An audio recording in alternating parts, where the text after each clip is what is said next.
This is macOS Ken. M2 makes the scene, a couple of M2 MacBooks announced, and we will hit some of Apple's new operating systems. It is Tuesday, the 7th of June, 2022. I'm Ken Ray, and this is news from macOS Ken, brought to you by yours truly and sponsored by Notion, one workspace for your whole team. Learn more and get started for free at notion.com/macOSKen. This show is also sponsored by Collide, endpoint security powered by people. Collide provides easy-to-understand self-remediation instructions to crowdsource your IT and security objectives while educating your employees. Fancy words for a basic idea. Collide meets your people where they are, on their smartphone, their tablet, or their computer. Collide sends your workforce important, timely, and relevant security recommendations for their Linux, Mac, and Windows devices right inside Slack. That is your people keeping your work environment secure rather than you locking down their hardware until they almost can't use it.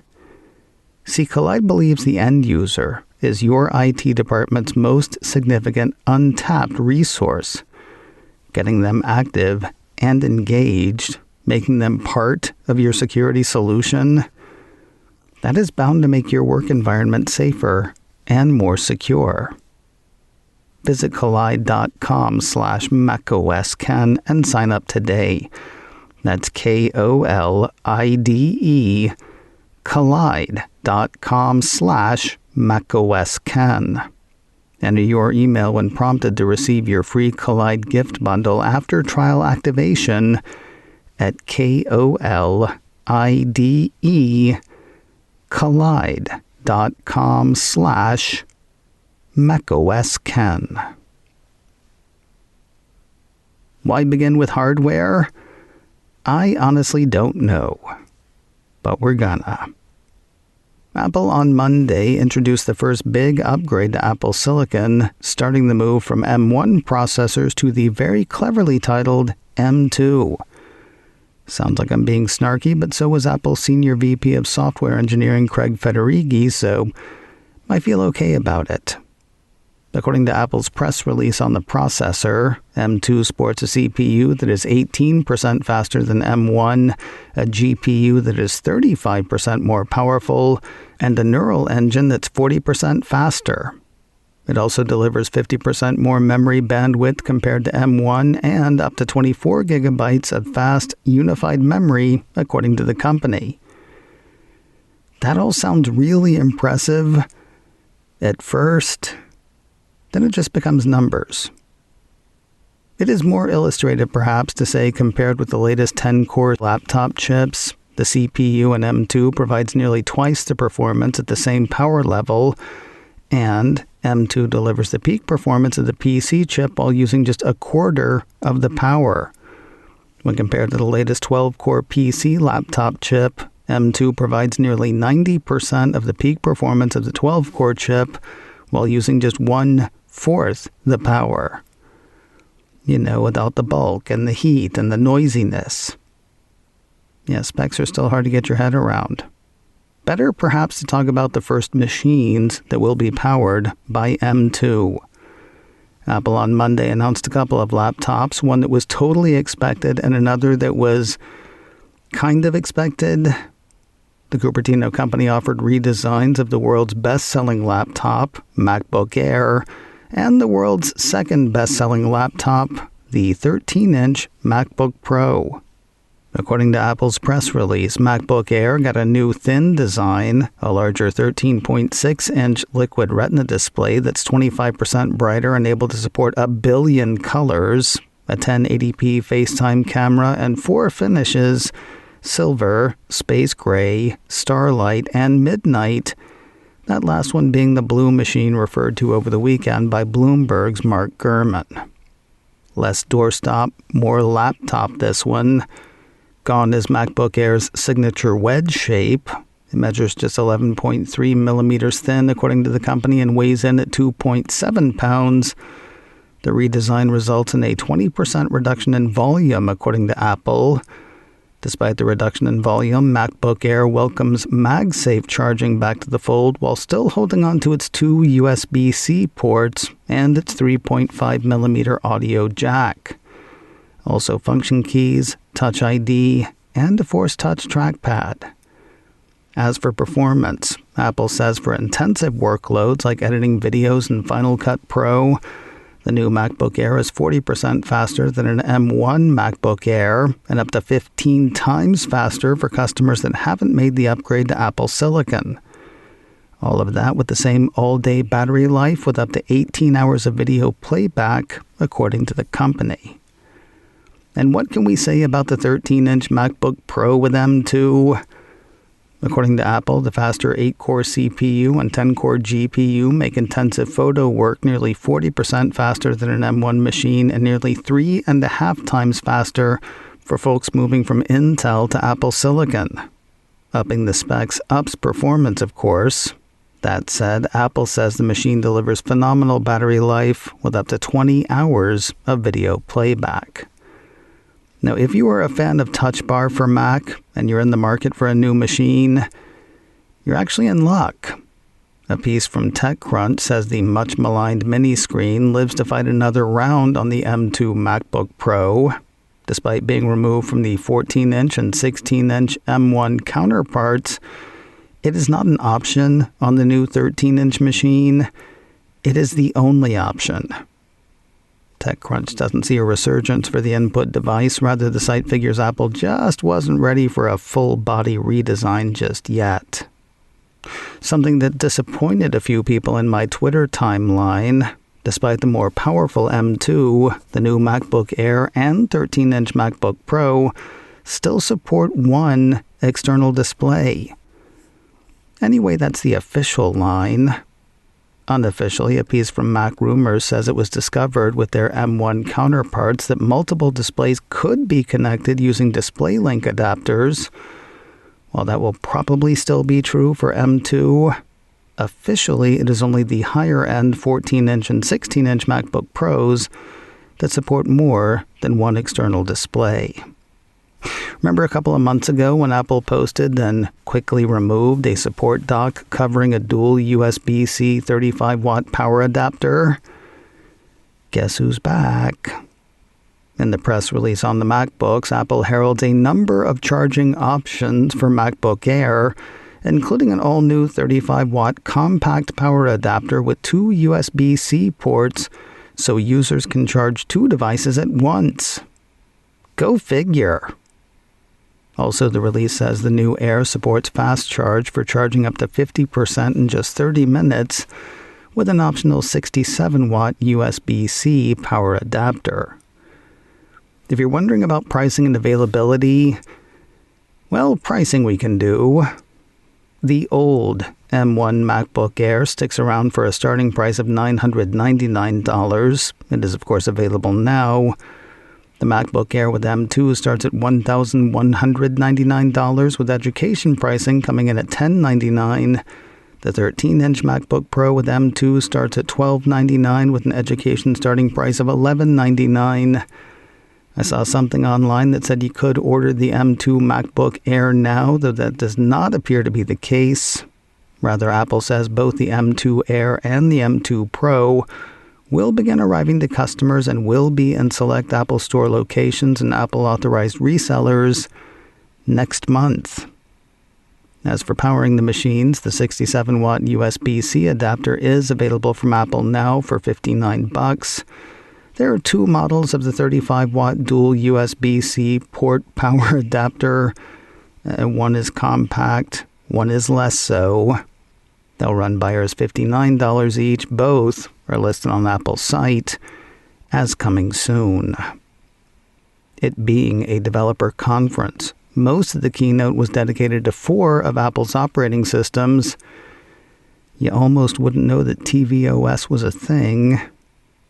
Having started with the Mac, what say we hit macOS Ventura? macOS 13 Ventura has a lot of features that aren't just macOS features. I've joked for years that Apple is merging macOS, iOS, and iPadOS into one operating system for the whole of the ecosystem. I actually think you might be able to make that argument, though it might be more fair to say that Apple is building a language for computer use. Not a programming language like Swift, more like a set of expectations around how devices will be used and work. For example, Stage Manager is a feature for both macOS Ventura and iPadOS 16. Remember Spaces for Mac? The feature that lets you create multiple desktops through which you can scroll? Yeah, this is kind of like that, but more convenient. Rather than moving from one desktop to another, Stage Manager lets the app or group of apps with which you are working take center stage, while the rest of the open apps hang out on the side. Click one of the apps in the wings, and the app or group of apps that you had been using moves to the wings, with the new one selected taking center stage. Sounds gimmicky at first, so the more I saw it, the more useful it actually seemed. Another one that blurs the OS line is Continuity Camera. Put simply, this feature lets Mac users use their iPhone as a webcam, and then some. The iPhone-Mac combo gives the user center stage, portrait mode, studio light, and something called desk view. Basically, if you want to show somebody something on your physical desk, Continuity Camera can show both your face and your physical desktop without moving or repositioning the phone. And I was seriously this close to buying a webcam to go with my M1 Mac Mini. Glad I waited. Other features include shared tab groups, letting select users share their favorite sites in Safari and see what tabs others are looking at live. That, plus a shared start page and the ability to start a messages conversation or FaceTime call in Safari, make the browser an interesting collaboration tool. Improvements to Mail, including more comprehensive search, scheduled delivery, reminders for following up on messages received, and the ability to cancel delivery after hitting send, provided you change your mind in 10 seconds or less. Messages on the Mac can be edited or undone, provided that's done within 15 minutes of sending. Sharing files via messages is no longer just sending a copy, with collaboration added as an option instead. And SharePlay has made its way into messages for Mac as well. There are improvements to Spotlight. There is an iCloud shared photo library, letting users create and share a separate photo library among up to 6 family members. Browsing in Safari gets more secure with passkeys. Made to replace passwords, Apple says passkeys make it simple to sign in securely using Touch ID or Face ID for biometric verification, an iCloud keychain to sync across Mac, iPhone, iPad, and Apple TV with end-to-end encryption. Games get better with Metal 3. That'll allow such AAA games as Grid Legends, Resident Evil Village, and No Man's Sky to hit the Mac later this year. And that is just some of what's in store for the Mac update. Now, if you're wondering whether you can get to Ventura from where you are, a piece from Mac Rumors lists machines that will make the move. They include the iMac 2017 and later, iMac Pro, MacBook Air 2018 and later, MacBook Pro 2017 and later, Mac Pro 2019 and later, Mac Mini 2018 and later, and MacBook 2017 and later. As for when you can get your hands on it, the first beta is out now to developers. Betas will be available for Apple's public testing program sometime in July. The public release is slated for sometime this fall. We'll hit 2 more of Apple's operating systems in a moment, but first a word from Notion. One workspace for your whole team. You know what might be worse than the telephone game? The smartphone game. Oh yeah, you've got everything preserved, but is the stuff you need in Slack or Teams? Is it in iMessage or email? For friends and family, that might be cool, but for work, everybody needs to know where everything is.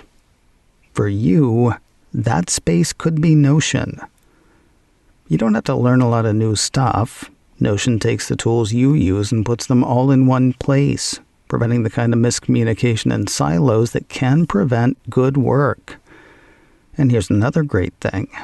Notion has a worldwide network of millions of users creating templates, tutorials, and new inspiration. They share what they've learned and how they work, so your work can be even better. With powerful integrations and seamless navigation, you will have everything you need in one space.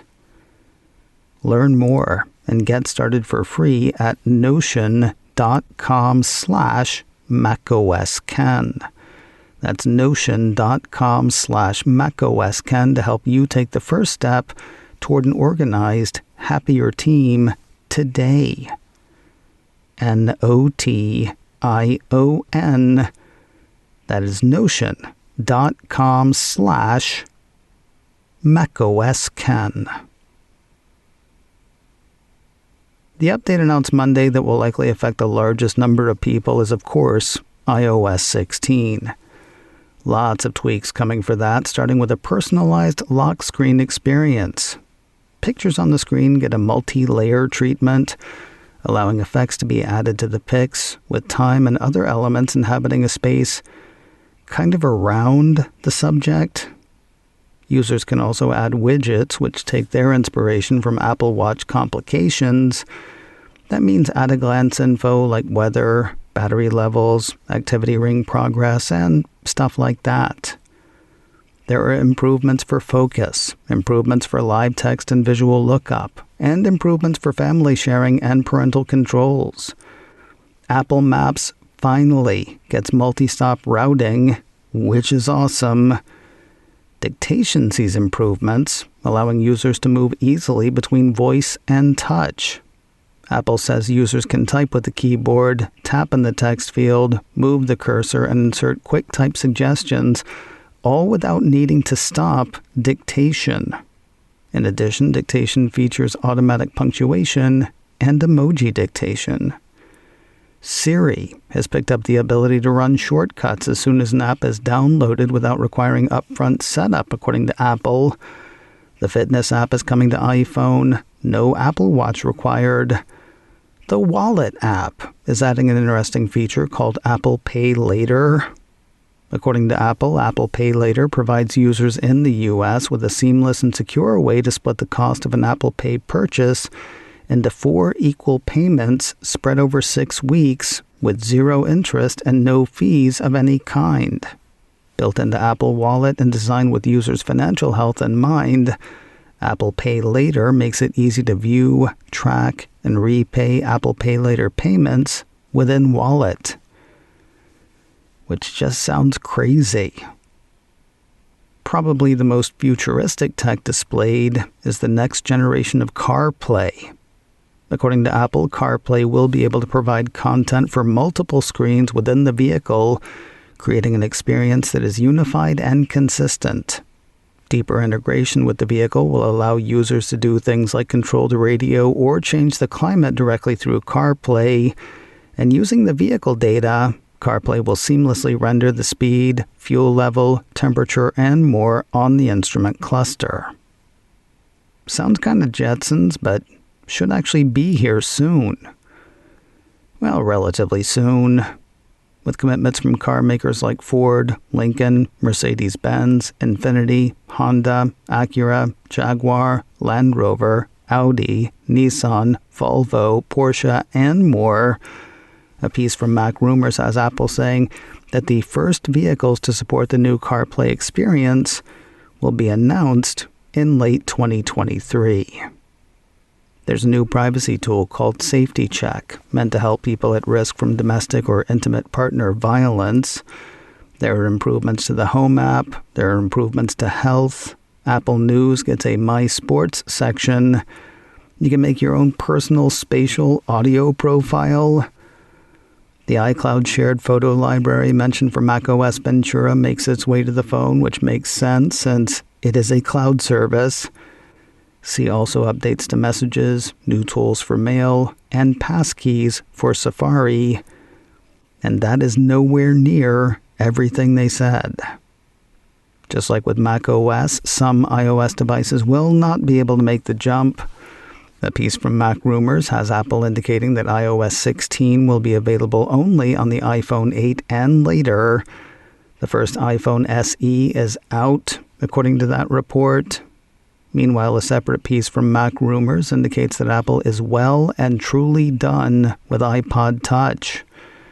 According to that piece, Apple on Monday removed the iPod Touch's product page from its website in all remaining countries where the page was still available, such as the US, the UK, and Australia, making a final farewell to the portable music player.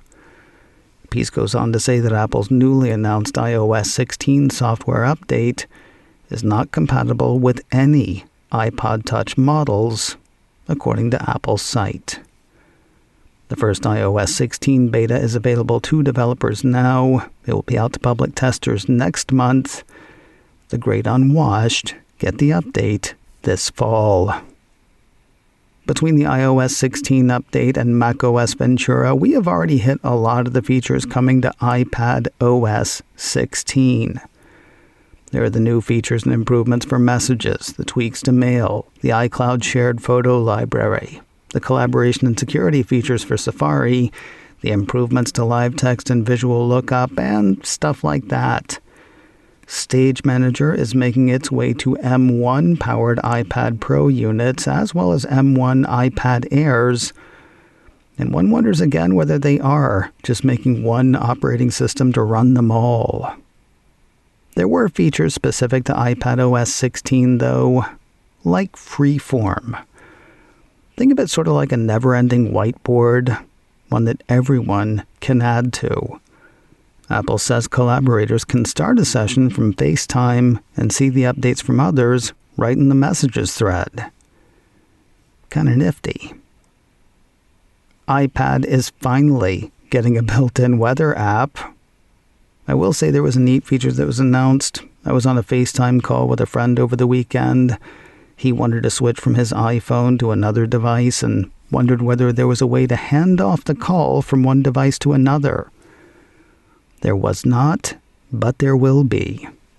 Handoff in FaceTime will let users start a FaceTime call on one device, then seamlessly hand it off to another nearby. Not sure why that's in the iPad press release, but okay. And again, there was plenty more where that came from. iPadOS 16 will work for the 5th Gen iPad or later, 5th Gen iPad mini or later, 3rd generation iPad Air or later, and all of the iPad Pro models. The first iPadOS 16 beta is available to developers now. It'll be out to public testers next month. General release is set for this fall. It shames me to say I've kind of messed myself up as far as time is concerned. So what we're going to do is we will hit Apple's introduction for watchOS 9 tomorrow. We'll also poke around for reaction to Monday's announcements and other Apple news. macOS Ken, brought to you by me and sponsored by Collide. Endpoint security powered by people. Learn more and try it for free at KOLIDE collide.com/macOSKen. This show is also sponsored by Notion, one workspace for your whole team.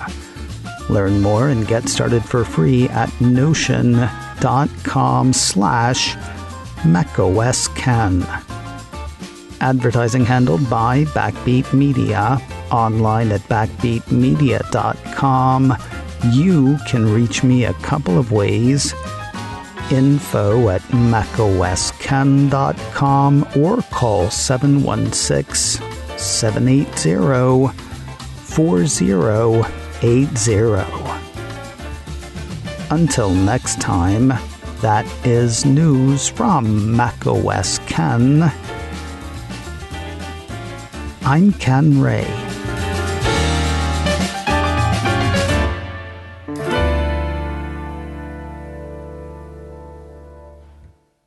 Ciao.